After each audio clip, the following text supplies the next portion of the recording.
So what is the World for Children? We are a child placement agency that licenses families here in the Coastal Bend area through the state of Texas to foster or foster to adopt. We started licensing with the agency 5 years ago, but it took us a good 9 months to get licensed. And then, we started fostering in April of 2017. Mm-hmm. Yeah, we wanted to become foster parents because we felt like that's something that God was calling us to, and we had 2 of our own biological children, and just felt like the timing was right. And once we learned a little bit more about the needs in our area and how many children there were in need of just somewhere to go, we just decided that we couldn't sit by anymore and not jump in and help. My name is Savanna Bledsoe, and I have my master's in social work with a minor in psychology, and I am a case manager for a World for Children foster care agency. So to become a foster parent, with our agency, the first steps would include scheduling an inquiry meeting with Kristal. She basically goes over what to expect as a foster parent, what our agency provides in terms of support and trainings, and a basic guideline on what you need to do to become a foster parent. We always wanted to be a foster parent, help kids. It's always been something that we've talked about. Something that we were going to end up doing eventually down the road. That's what we planned for. Things didn't go our way, right? God has a different plan, so we ended up doing it sooner than we thought. It actually took me a little while to convince him to want to do it, because we planned to do it after we had our own children, and since that didn't work out the way we wanted to, I tried to convince him to do it a little sooner, and he was kind of hesitant, but I finally got him to go to a meeting, and we ended up with a World for Children.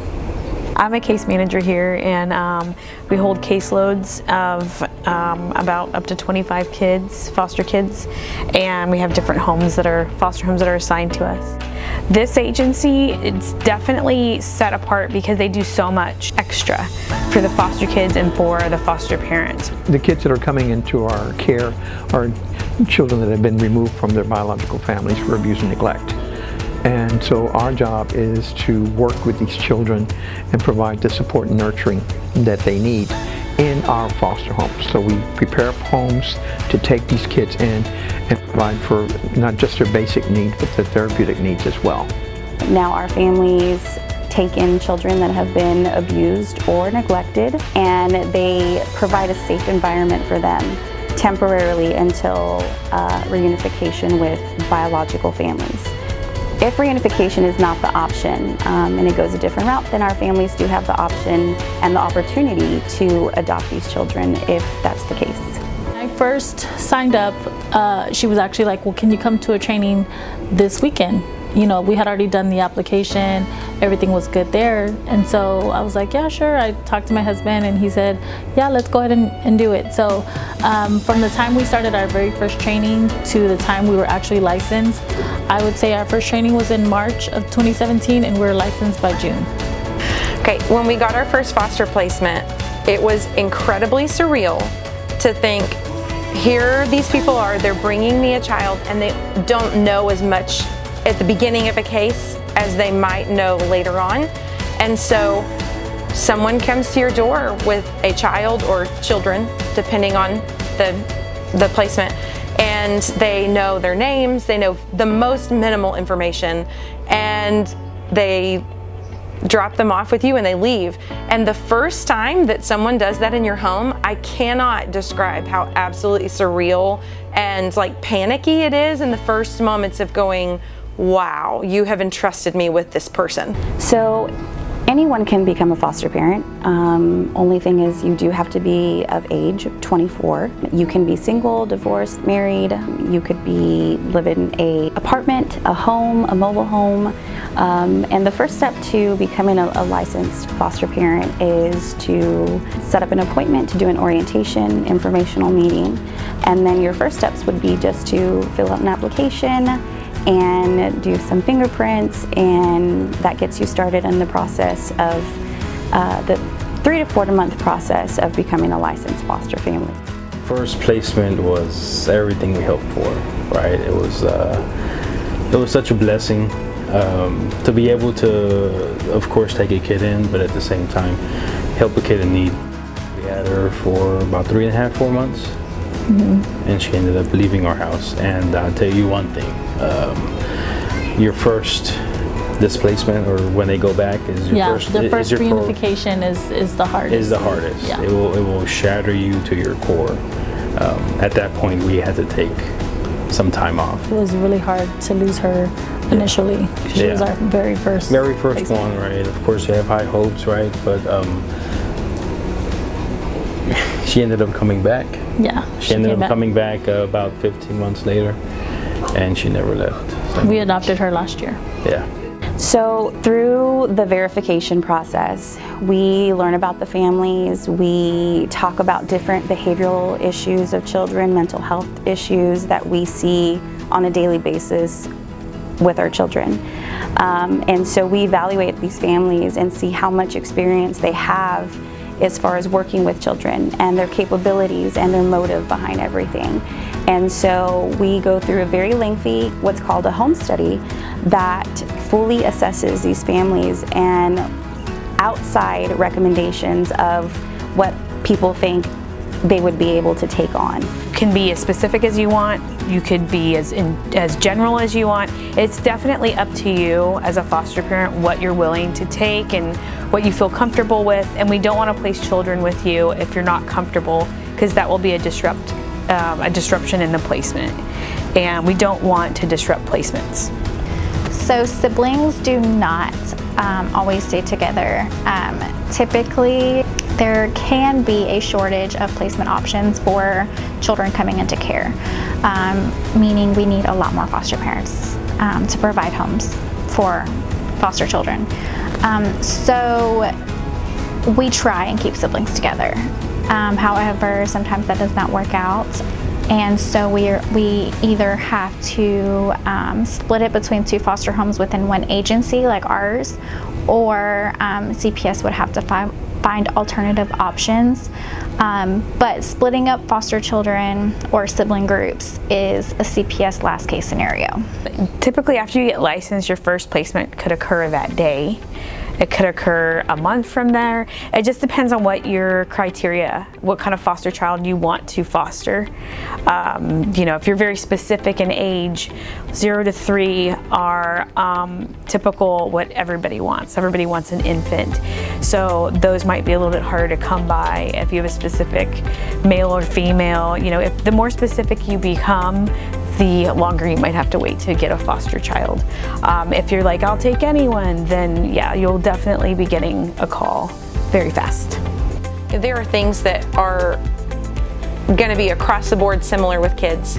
They love being read to, they love playing outside. Those things fall in really easy with children that we've had in foster care come into our home. I feel like when you first hear them call you mom and dad, that's like something that makes our whole world light up, because we've always wanted to hear that, and we've had goddaughters, and they would call us mom and dad, but it's different when you know that this child is yours, this child lives in your home, this child is your forever. So to hear mom and dad is like one of our really big very things. Rewarding to say the least. Some of the biggest victory days as a foster family are when some of our children who have overcome really large challenges have had a day when everything just seems to go well, and you can see the product of consistency and like peacefulness working in their lives to help them to overcome behavioral challenges or tough things at school. While the children are in foster care with our families, they are required to see their families, on a regular basis. And so through that process, our families also observe and teach these families, because obviously they still need some teaching. They teach them things about the children, or better ways or better habits. And so they do work closely alongside biological parents if they're able to. Some of the best things about being a foster parent, I would say, is just knowing that you're doing this to help someone who doesn't have that family, like they may not have a mom and a dad in the same home, they may not have the best environment that they're living in, and just to know that you can change that, that's like one of the biggest things for us. We love to do all kinds of outdoors kind of things. We take them to the aquarium, take them to the beach, to parks and bike rides, and whatever we can do to get everybody out and be active, and that alleviates so much, possible tension and arguments and bickering among the kids. If you're out being active, it's everybody's it's great, and then they come home ready to rest and sleep good. First of all, these kids are coming from hard places. They've experienced trauma, which has impacted their ability to trust. And if the trauma has been extensive, then it may impact their overall development. And so it's common for us to see kids that are very fearful, kids that have emotional issues, speech delays, behavioral difficulties, as well as problems with physical coordination. So what that means is our approach is going to require special training of our families and skill development so that they know how to work with those kids. I would say for somebody coming in, don't be scared to say yes. Take that chance, have faith that you can do it, and see what comes out of it. Because if I had never said yes to my daughter, I wouldn't have her today. We came into foster care wanting to support biological families. We wanted to see kids reunited, and we wanted to stand in the gap. We feel like that's the first calling of foster care, is for foster parents to be 100% supportive of reunification when that's the best thing for the kids. And we wanted to see that be what happened with each of our placements, and it never did, not once. But we wouldn't change for our children the way that God has grown our family. We're very, very grateful that we've gotten to adopt our 2 and eventually 4. So becoming a foster parent is not for everyone. I think it's a special calling, and sometimes we have families that get licensed, and maybe after their first placement or reunification happens, they've realized that it's just not for them.